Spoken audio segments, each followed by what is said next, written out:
Hey guys, this will be a relatively quick one. This is our good port that you guys have seen before. The only thing I changed was that scallop into the chamber for the exhaust port. Now that's a DV trick. I do it a little different than DV does it because that's who I am. One of the things that I would worry about doing it the way DV does it is, it's tough to see, but if you can get your finger in there, the casting is very much shaped like this. So there's not quite as much metal in this. So I make it a curve into the bowl. DV does it very much flat to go under the valve. And I see his logic, but I think the curve is better. I also polish that curve because I want the air to stick close to it with a small, you know what I'm talking about. Jeesh. Okay, so what we're hoping is going to happen is when the piston comes up to the quench, it makes it easier for it to go under the valve and out. Okay? So it will definitely change our air speeds in the port versus the wall that was originally there. The way the original wall was set up, when the air comes through the quench, it's going to go over the valve up until probably 300 lift or 400 lift.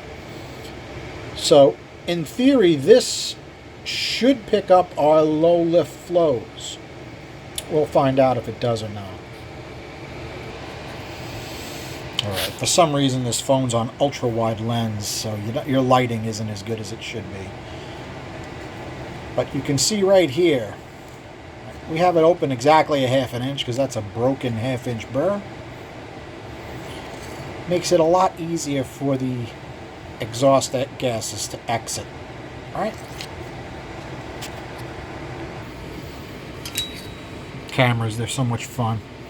Alright guys. This was the good port that you saw last time with the first cut, basically, you know, new style porting.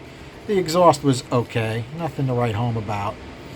Now, it's the exact same port with that chamber cut. Okay, so you got a minus, you got a plus, you got a minus, minus, minus. Right where I figured it would help the most, really didn't.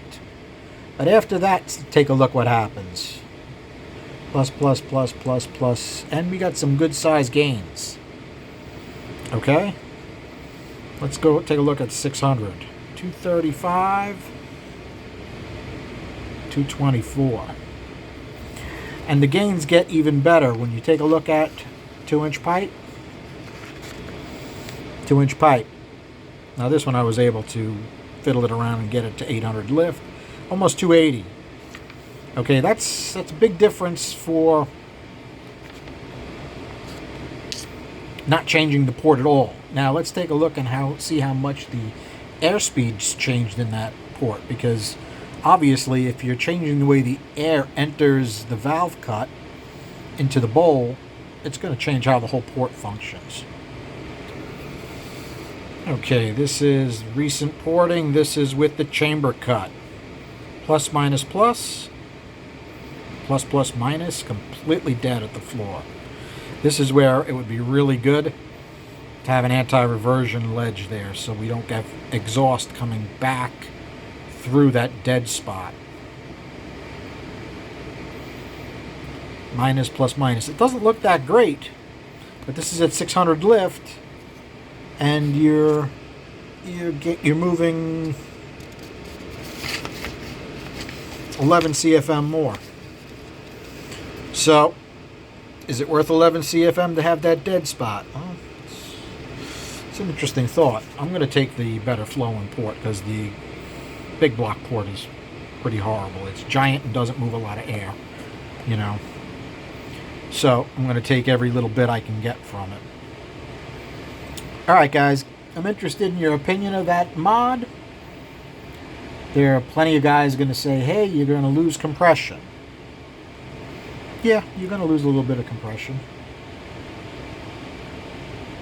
No question. Now, is it worth losing a little bit of compression for a more efficient exhaust port? That's a good question too. Remember, as you improve the exhaust port, you reduce pumping losses. And the more you RPM, the higher the pumping losses get, right? So, certainly something to think about.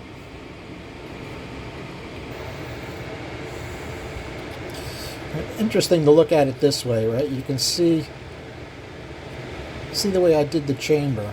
Unfortunately, I don't have the right size head gasket. It looks like I only got a 502 head gasket.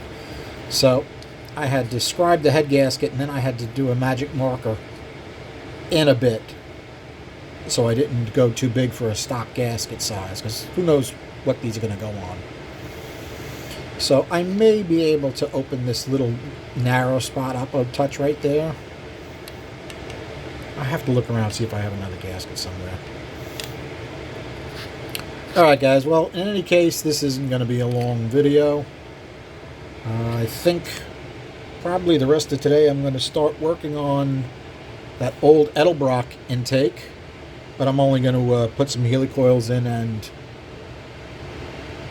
I'm not going to touch the ports or the plenum, because I want to flow it completely stock versus the Performer RPM air gap stock. I bet it does pretty well, actually, because the ports are really big. The theory is the RPM actually has smaller ports, but they're better shaped.